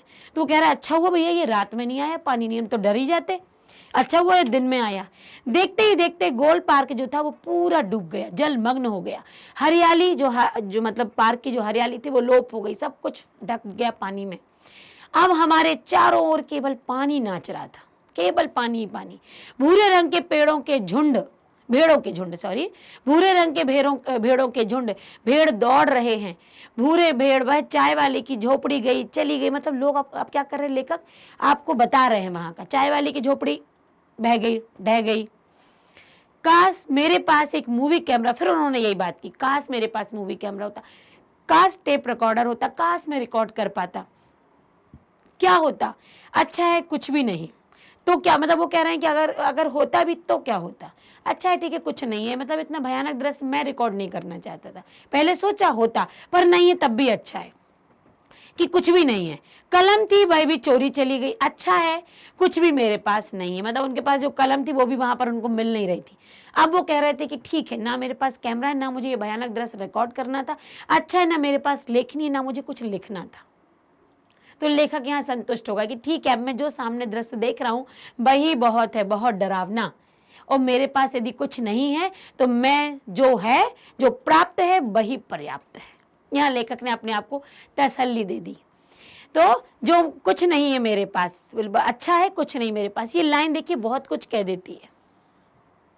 यहाँ तो लेखक ने कुछ और, लेकिन लेखक के हर शब्द कुछ और भी बताने का प्रयास करते हैं। याद रखिएगा, अच्छा है मेरे पास कुछ नहीं है, अच्छा है कुछ ऐसा नहीं कि मेरा संभालने को हो, अच्छा नहीं है जिसमें कुछ ऐसी चीजें रख पाऊं कि हाँ मैं आगे तक उसको संजो कर रखूं, ठीक है। अच्छा है कुछ नहीं है, जो है वही ठीक है, जो प्राप्त मैंने भी कहा वो पर्याप्त है, बस उसी में लेखक खुश है। अब यहाँ तक जो हमारे पाठ का पढ़ना था वो यहीं तक था। यहाँ तक लेखक ने बातें की, वो पाठ में कितना कुछ बताया। गोलंबर की बात की, पटना की बात की, कांकड़ी बाड़ की बात की, फिर उन्होंने और अलग राजेंद्र नगर की बात की, और भी जो निचले क्षेत्र थे वहाँ की बात की, वहाँ का जो लोक नृत्य था, लोक नृत्य जो मतलब दूसरे क्षेत्र का, जहाँ वो अपने साथी के साथ अपने जो शास्त्री नहीं कौन से थे फाकुड़, उनके साथ जो गए थे, तो इस तरीके से उन्होंने क्या किया था, सारी बातें बताई। और सारी बातें सच में कल्पना के जैसे, कल्पना के सागर में मैं पढ़ाते पढ़ाते डूबते चली गई, और मुझे विश्वास है कि आप भी पढ़ते पढ़ते उसमें डूबे होंगे और आपके दिमाग में ये सारी बातें सेट हो गई होंगी, क्योंकि अब हम पहुंचने वाले हैं प्रश्नों पर। और प्रश्नों पर आप देख पाएंगे मेरे प्रश्न का बोलना, और देखिएगा कि आपका उत्तर तुरंत दिमाग में आ जाएगा, क्योंकि हमने पाठ पढ़ा है, और पाठ पढ़ा है तो फिर डरना कैसा। लघुत्तरीय प्रश्न है, छोटे प्रश्न हैं, जैसे हमारे 2 से 3 नंबर के आते हैं, मुख्य तौर पर 2 नंबर के। बाढ़ की खबर सुनकर लोग किस तरह की तैयारी करने लगे। देखिए ये तो हमारे नॉलेज वाली बात है, बाढ़ आएगी तो हम क्या करेंगे, तो वही मैंने आपको बताया भी था कि अपना खुद सोचिए कि हम क्या क्या सामान रखने की कोशिश करते हैं। हम ईंधन लेते हैं, तो यहाँ पर लेखक ने क्या किया था, जब बाढ़ की खबर सुनकर लोग किस तरह की तैयारी, ईंधन लिया, आलू लिया, दिया सलाई लिया, मोमबत्ती ली, तो इस तरीके की तैयारियां लोग कर रहे थे। यहाँ देखिए उत्तर क्या कह रहा है, बाढ़ की खबर सुनकर लोग अपने आवश्यक जो सामान था, जरूरी जो सामान था, जैसे घर में ईंधन, आलू, मोमबत्ती, दिया सलाई, सिगरेट पीने का पानी, मतलब सिगरेट, देखिए जो लोगों को लत जिस वस्तु की होती है ना वो जरूर ले लेते हैं, तो लोगों को सिगरेट भी लोग ले लेते, चलो भाई क्या करेंगे, तो टाइम पास होगा ना घर में बैठ के, पीने का पानी, और कुछ जरूरी दवाइयाँ, कंपोज की गोलियों की बात की गई थी यहाँ पर पाठ में, तो कुछ भी जरूरी दवाइयाँ, वहाँ पर ये दवाई का नाम ना लिख के, कुछ भी जरूरी दवाइयाँ जो आपकी जरूरत में शामिल हो, जमा करने लगे, जिससे बाढ़ आने पर लोगों के पास उनके जरूरत का सामान उपलब्ध रहे, वो परेशान ना हो, पर्याप्त सामान उनके पास हो। तो यहाँ पर यह उत्तर है कि मोमबत्ती, ईंधन, आलू, दिया सलाई, सिगरेट, पीने का पानी और अपने जरूरत की जो दवाइयाँ थी वो सामान लोग इकट्ठा करने लगे, जिससे बाढ़ के दौरान उनके पास उनका पर्याप्त जरूरत का सामान उपलब्ध हो। अगला प्रश्न है, मृत्यु का तरल दूत किसे कहा गया और क्यों। किसे कहा था, तरल मतलब द्रव, द्रव मतलब पानी, और मृत्यु का दूत इसलिए कहा गया क्योंकि बाढ़ जब आती है, पानी जब अपने तेज बहाव पर आता है, प्रलय लेकर आता है, उस समय होता क्या है, उस समय वो एक मृत्यु का रूप ले लेता है, एक बड़े काल का रूप लेता है, यम जैसा रूप ले लेता है। लोग डर जाते हैं, कोई भी इसमें बह सकता है। जब भी बाढ़ आती है ना, और जब बारिश का मौसम होता है, उस समय क्या होता है, कितनी बाढ़ों के दृश्य दिखाए जाते हैं कि यहाँ से गाड़ी जा रही थी, तेज नाला था या तेज लहर आ रही थी, नदी अचानक आ गई, लोग उसमें बह गए, उसकी जो गाड़ी थी वो डगमगा गई, लोग उसमें बहते हुए चले गए। मतलब कई ऐसी घटनाएं होती हैं। तो मृत्यु का तरल दूत किसे कहा गया और क्यों, जो अभी भी बातों में बताया कि सड़क के किनारे एक मोटी रस्सी जैसा गेरुआ रंग का झाग फैन जो चला आ रहा था, वो तेज, उसे लेखक ने क्या कहा है, मृत्यु का तरल दूत कहा है। अर्थात पानी तरल द्रव है, और तरल द्रव होने के साथ जब ये अकाल का रूप जब ये प्रलय का रूप ले लेता है, तो ये क्या होता है, काफी जनधन की हानि कर देता है, बहुत जनधन की हानि हो जाती है। कई लोग मृत्यु के सागर में डूब जाते हैं, इसलिए इसे मृत्यु का तरल दूत नाम दिया गया है। आगे है, खरीद बिक्री बंद हो चुकने पर पान की बिक्री अचानक क्यों बढ़ गई। याद करिए तुरंत, क्यों बढ़ गई होगी पान की बिक्री। खरीद जब बंद हो गई, क्योंकि पान की बिक्री इसलिए बढ़ गई कि लोग पान के दुकानों पर जाकर उस पर चलने वाले रेडियो से समाचारों को सुन रहे थे। तो लोग क्या, खरीदी बिक्री तो बंद हो गई, पर पान की दुकान पर जाके बैठ के हम भी सुनेंगे, चार मित्रों के साथ सुनेंगे, नई नई खोज खबरें मिलेंगी। तो यही शायद उत्तर है। देखिए, बाढ़ के कारण लोगों में हड़बड़ी मच गई, दुकानों का जो सामान था वो बंद हो गया बिकना और खरीदना, जिससे सामान की बिक्री बंद हो गई। मतलब जो सामान का मूल्य था वो आसमान छू। देखिए, जब इस तरीके के हालात होते हैं ना, तो लोगों को तो जरूरत है सामान खरीदने की, तो सामान के रेट बढ़ जाते हैं। सामान के रेट बढ़ गए, जैसे अभी कोविड काल में भी बहुत कुछ ऐसा हुआ था कि सामान के रेट बढ़ गए, क्योंकि लोगों की जरूरत में शामिल था। और दूसरा ये भी था कि ऐसे मौके पर जब मैंने कहा ना, प्राकृतिक आपदाएं आती, बाढ़ भूकंप का आता है, अकाल पड़ जाता है, कोई महामारी आ जाती है, तो सामान का क्या होता है कि दूसरे देशों से आवक जावक बंद हो जाती है, सामान कम होता है। तो कम होने के कारण उसका जो रेट होता है, उसका जो मूल्य होता है, वो बढ़ जाता है। तो यहाँ भी वही हुआ, बाढ़ के कारण लोगों की खरीद बिक्री दुकानें थी वो बंद हो गई, और जो सामान था उसका मूल्य भी बढ़ गया। तो उस समय क्या हुआ कि किंतु पान वालों की जो बिक्री थी वो कम नहीं हुई, वो तो बढ़ गई। और बढ़ क्यों गई, क्योंकि लोग बाढ़ का समाचार लेने हेतु पान वालों की दुकानों में लगे रेडियो के पास आते थे और पान भी खरीद कर खाते थे। खरीद बिक्री बंद हुई बाढ़ के कारण, किंतु जो पान की बिक्री थी वो बढ़ गई, क्योंकि लोग पान के ठेले, पान की दुकानों पर जो रेडियो था उस पर समाचार सुनने आते थे, और खड़े होके भाई क्या करेंगे, तो पान खाते थे। अगला है प्रश्न, बाढ़ पीड़ित क्षेत्र में कौन कौन सी बीमारियों की फैलने की आशंका होती है। मैंने आपको बातों बातों में बताया था कि जब ये बाढ़ का माहौल शांत हो जाता है, जब बाढ़ अपने शांत रूप में आ जाती है, यूं कहें बाढ़ का रूप समाप्त होकर जब नदी अपने शांत रूप में आ जाती है, या जल अपने प्लावन से हटकर सामान्य रूप से बहने लगता है, उसके बाद उस क्षेत्र में बहुत सारी बीमारियां वो छोड़ जाता है। क्या बीमारियां छोड़ जाती है, तो देखिए, हैजा होता है, विभिन्न प्रकार की, क्योंकि क्या होता है, जब बाढ़ आती है ना, तो कई प्रकार की गंदगी अपने साथ लेती हुई आती है, और जब वो धीरे धीरे छटता जाता है पानी, तो वो गंदगी क्या होती है, बहने की जगह एक जगह रुकने लगती है। अब गंदगी है, चूंकि कई प्रकार की बीमारियां, कीड़े, वायरस वहाँ पैदा होंगे ना, तो उससे बीमारियां बढ़ेंगी, जैसे हैजा, टाइफाइड, मलेरिया आदि के फैलने की आशंका पीड़ित क्षेत्र में, बाढ़ पीड़ित क्षेत्र में बढ़ जाती है। क्योंकि क्या होता है कि विभिन्न, जब बाढ़ का पानी जब मात्रा बढ़ जाती है, तो विभिन्न प्रकार की गंदगी अपने साथ लेकर चलता है। पानी शांत होते से गंदगी रुक जाती है, जो कि हम ऐसा लिख सकते हैं और सोच सकते हैं। और उसके बाद क्या होता है कि हैजा, टाइफाइड, मलेरिया जैसी बीमारियों का खतरा उस क्षेत्र में बढ़ जाता है। गोलंबर के पास जनसंपर्क की गाड़ी से क्या ऐलान किया जा रहा था, सोचो। गोलंबर में पानी आने वाला था, राजेंद्र नगर में क्या ऐलान हो रहा था, सावधान सावधान, आज रात 12:30 बजे तक पानी राजेंद्र नगर में आ जाएगा, सावधान सावधान, ऐसी कुछ बात हुई थी। गोलंबर के पास जनसंपर्क की गाड़ी से ऐलान किया जा रहा था कि भाइयों, ऐसी संभावना है कि बाढ़ का पानी रात्रि लगभग 12 बजे तक लोहानीपुर, कंकड़बाग बाग और राजेंद्र नगर में घुस जाएगा। भाइयों सावधान, ऐसी आशंका है कि आज रात्रि 12 बजे तक लोहानीपुर, कंकड़बाग और राजेंद्र नगर में पानी घुस जाएगा, अतः आप लोग सावधान रहें।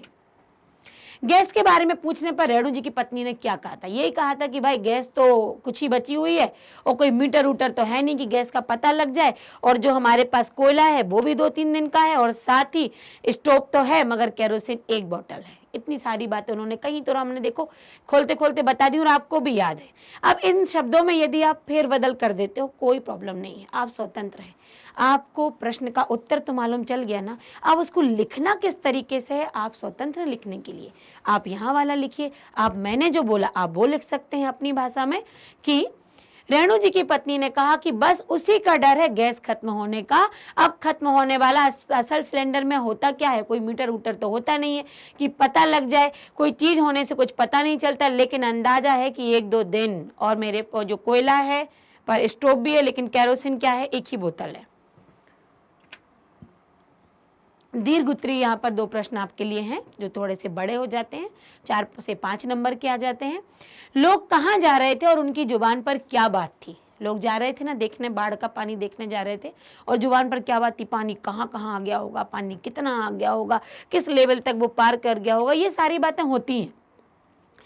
लोग motor, scooter, motorcycle, tractor, truck, टमटम, रिक्शा से आदि से कहाँ जा रहे थे, या फिर पैदल भी बाढ़ का पानी देखने जा रहे थे। और बाढ़ को देखने के बाद लोगों की जुबान पर एक ही जिज्ञासा थी, पानी कहाँ तक आ गया है। तो क्या लिखेंगे हम, मोटर, ट्रक, टमटम, रिक्शा, मोटरसाइकिल, पैदल भी लोग बाढ़ का पानी देखने के लिए जा रहे थे और उनके मुख पर एक ही बात थी कि पानी कहाँ तक आया है। देखकर लौटते हुए भी लोग यही बात कर रहे थे कि फ्रेजर रोड पर पानी आ गया क्या, श्री कृष्णापुर, पाटलिपुत्र में क्या पानी आ गया, इंडस्ट्रियल एरिया का कहीं कुछ पता नहीं है, भट्टाचार्य रोड पर। देखिए अगर आप चाहें तो इतना सारा यदि हम नहीं भी लिखें तो हम यही देख रहे थे कि पानी लोग कहाँ जा रहे थे। तो लोग मोटर स्कूटर गाड़ियों से कहाँ जा रहे थे, बाढ़ का पानी देखने जा रहे थे, और उनकी जुबान पर केवल एक ही बात थी कि पानी कहाँ तक आया है। फिर आप चाहें थोड़ा बहुत लिख सकते हैं कि लौटते हुए भी उनकी जुबान पर एक ही बात थी कि वो विभिन्न क्षेत्रों का नाम लेकर, देखिए मैंने यहाँ पर ये लिखा हुआ है, लेकिन यदि आपको ये बड़ा लगता है तो आप ये भी लिख सकते हैं कि पटना के विभिन्न क्षेत्रों के पानी पहुंचने की जो आशंकाएं थी वो उनकी जुबान पर बनी हुई थी कि पानी कितना आया है, कहाँ आया, कौन डूबा है, कहाँ घुस गया है, ये पानी की सारी आशंकाएं लोगों की जुबान पर रखी हुई थी। आखिरी प्रश्न ये कि नौजवान के पानी में उतरते ही कुत्ता भी पानी में कूद गया, दोनों ने किन भावनाओं के वशीभूत होकर ऐसा किया होगा। देखिए इसमें भी बड़े ही सामान्य जानकारी है जो सबको आती है, और आपके पास भी यदि कोई ऐसा पशु है जो आपने पाल के रखा है और आपके साथ कोई ऐसा घटना घटती है कि यदि आप बीमार हो गए या कुछ ऐसा हुआ कि आपको कहीं जाना पड़ गया, तो वो पालतू जानवर भी आपके पीछे पीछे भागता है। यदि आप कमरे में बंद हैं, आप बीमार हैं, अस्वस्थ हैं, आप लेटे हैं, तो वो आपके पास में आके बैठ जाता है, वहीं रहता है, हटता नहीं है। ये क्या होता है, किस लिए होता है, ये बताइए। ये आत्मीय प्रेम होता है, ये आपस में प्रेम के भाव होते हैं, आपस में लगाव होता है उनमें।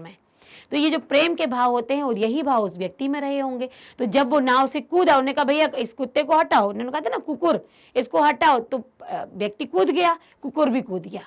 ये नहीं जाएगा तो मैं हूं ना जाएगा, ऐसा बोला था ना। तो कुत्ते ने भी यही मन में विचार किया होगा, ये नहीं जाएंगे तो मैं हूं ना जाएगा। तो ऐसे करके उन्होंने, ये आत्मीय प्रेम था उनके अंदर। एक नौजवान अपने कुत्ते को साथ लेकर नाव पर चढ़ गया था। यह नाव बाढ़ग्रस्त क्षेत्र के बीमार लोगों के लिए जा रही थी, उनका इलाज करने के लिए। डॉक्टर ने कुत्ते के लिए मना किया तो जो मालिक था, बीमार नौजवान था, वो छप से पानी में कूद गया। और इस घटना, मतलब वो जो कूदा तो क्या हो गया, इस घटना से दोनों के, मतलब कुत्ता भी क्या कर गया, कुत्ते के लिए मना किया तो वो कूद गया, कुत्ता भी पानी में उसके बाद कूद गया। इस घटना से दोनों के आपसी प्रेम भाव का पता चलता है। मैंने बताया ना कि उनका जो आत्मीय प्रेम था वो इतना था, मालिक कुत्ता नहीं तो मैं नहीं, और वो कुत्ता कह रहा मालिक नहीं तो मैं नहीं। तो कुत्ते की जो स्वामी भक्ति की जीवंत भावना भी छलकती। पर देखिए मनुष्य का तो अपने पशु के प्रति प्रेम था, लेकिन कुत्ते का उसके प्रति स्वामी भक्ति भी थी। जो कुत्ता था वो अपने स्वामी को तो प्रिय था, वो स्वामी से भी प्रेम करता था। देखिए जैसे हम पिता के प्रति अपना प्रेम रखते हैं, हम पिता से प्रेम करते हैं, हम उनको बोल भले नहीं पाते पर उनके हम सम्मान करते हैं उनका, ये हमारी पितृभक्ति हो जाती है। हम मम्मी से करते हैं, अपनी माता से करते हैं मातृ भक्ति, हम गुरु से करते हैं गुरु भक्ति हो जाती है। हम उनके बारे में कुछ सुन नहीं पाते हैं। स्वामी के बारे में, जब हम अपने बॉस के बारे में, हम अपने मालिक के बारे में जब नहीं सुन पाते हैं तो वो भी स्वामी भक्ति में आता है। तो यहाँ पर जो डॉगी है, जो कुत्ता है, वो अपने स्वामी के उतरने पर वो भी कूद जाता है। तो क्या, अब देखिए उस समय शायद उसे समझ में ना आया होगा कि ये क्या कह रहे हैं, बस उसने ऐसा कुछ देखा होगा कि हाँ ये गुस्से से उतर गए तो वो भी, मेरा मालिक उतर गया मैं भी उतरूंगा। तो यहाँ पर कुत्ते की सौम्य भक्ति है और इस घटना से दोनों के प्रति जो है वो प्रेम भाव है। तो आप लिख सकते हैं कि कुत्ता पानी में कूद गया किस भावना के बसीभूत होकर।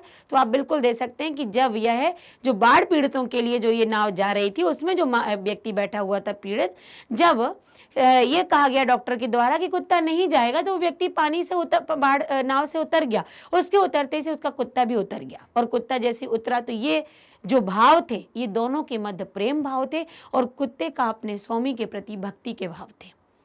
तो यहाँ पर जो हमारा पाठ है, यहाँ पर लघुत्तरीय प्रश्न और दीर्घोत्तरीय प्रश्न, हाँ हमने दोनों पूर्ण किए। पाठ को हमने समझा और सबसे बड़ी बात पटना के विभिन्न क्षेत्रों को हमने जाना। रेणु जी के माध्यम से हमने ये देखा कि कहाँ कहाँ का क्षेत्र है, बाढ़ में किस तरीके का दृश्य हो जाता है, कैसे लोग विचलित हो जाते हैं, कुछ लोग किस तरीके से उस माहौल का मजा भी लेते हैं, कैसे लोग आने वाली परिस्थिति में शांत रहने की कोशिश करते हैं, कैसे लोग परिस्थितियों को संभालने के लिए किन जरूरत का सामान होता है, किन परिस्थितियों में क्या संकट आ जाएगा। कहते हैं ना कि आग लगने पर कुआं खोदना उचित नहीं होता। तो यहाँ पर बाढ़ आने से पहले, पानी के घुसने से पहले लोग अपनी जरूरत का सामान इकट्ठा करने लगते हैं। कई मुहावरों का प्रयोग मैंने बीच बीच में कहीं कहीं कुछ ऐसे थॉट का प्रयोग किया है जो आपके लिए भी बहुत ज़रूरी हैं और हमारे जीवन में आना चाहिए ये बातें। तो वैसे यहाँ पर लेखक ने बताया है कि लोग जो परेशानियों का अंदेशा हो रहा था उससे पहले सामान इकट्ठा करते। कौन कौन सा सामान इकट्ठा किया जाता है, किस तरीके से सामान इकट्ठा हुआ, हमने प्रश्नों को देखा और वो सारे सामान्य प्रश्न जो हमारे पाठ में थे, जो हमने पढ़े थे। तो यदि हम पाठ को इस तरीके से पढ़ लेते हैं, समझ लेते हैं तो हमारे अंदर शंकाएं नहीं रह जाती। और यदि फिर भी आपको ऐसा लगता है कि इस तरीके का कोई और प्रश्न आ सकता है इस पाठ से संबंधित, तो आप हमारे चैनल के कमेंट बॉक्स में कमेंट करिए, आपकी शंकाओं का निवारण किया जाएगा। आप बिल्कुल सीधे वहां से बात कर सकते हैं और वो प्रश्न आपको यहाँ पर सिखाया जाएगा, करवाया जाएगा, बताया जाएगा। और याद रखिएगा कि केवल संस्कृत हिंदी ही नहीं, आप मेरे पीछे देख पा रहे होंगे हमारे चैनल स्टेप अप एकेडमी में कक्षा 6वीं से 12वीं तक के सभी बोर्ड्स की यहाँ पर पढ़ाई कराई जाती है। आप लोगों को शिक्षा उपलब्ध करवाई जा रही है, वो भी सामान्य नहीं, बहुत अच्छे शिक्षकों के माध्यम से, बहुत अच्छे शिक्षकों के माध्यम से, बहुत अच्छे कंटेंट के साथ आपको शिक्षा दी जा रही है। और साथ ही इसके अतिरिक्त जहाँ आप 6वीं से 12वीं यदि आप कर चुके हैं पास, इसके अलावा यदि आप कोई तैयारी कर रहे हैं नीट, क्लैट, जेई जैसे परीक्षाओं की, तो उसके लिए भी आपको बहुत अच्छा मटेरियल, अच्छे टीचर्स, उनके पढ़ाने की एक अच्छी शैली के साथ आप हमारे स्टेप अप एकेडमी पर देखिएगा, विजिट करिएगा। और कैसे आप देखेंगे, तो यहाँ पर आपको वेबसाइट दिख रही है जिसको आप डाउनलोड कीजिए अपने मोबाइल में और इस पर आकर विजिट कीजिए, सब कुछ आपको जानकारी मिलेगी। हर एक बात, हर एक विषय यहाँ पर उपलब्ध है। तो आप लगातार हमारे चैनल स्टेप अप एकेडमी से जुड़े रहिए और साथ ही इसको लाइक, सब्सक्राइब और शेयर करना ना भूलिए। Thank you.